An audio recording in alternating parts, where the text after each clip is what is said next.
ಬೆವರ ಹನಿಲಿ ಬೆಳೆದ ಬಂಡೆಗಲ್ಲು, ಇವನು ನಡೆವ ದಾರಿ ಮೈಲಿಗಲ್ಲು, ಇವನ ಎದುರು ಯಾರು ಹೋಗಬ್ಯಾಡಿ, ಹಿಂದೆ ಐತೆ ಸೈನ್ಯವು.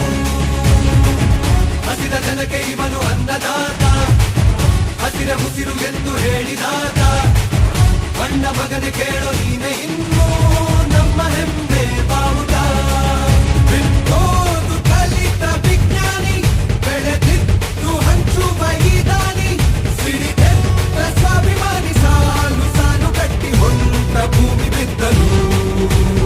ಊರಿಗೆ ಊರೇ ಎದ್ದು ಒಟ್ಟಾಗಿ ಕೈಯ ಹಿಡಿದು ಹಸಿರಿನ ಬಣ್ಣ ಬಳಿದು, ಅರೆ ನೋಡು ನೋಡು ಹೊಂಟೈತೆ ಸಫಾರಿ.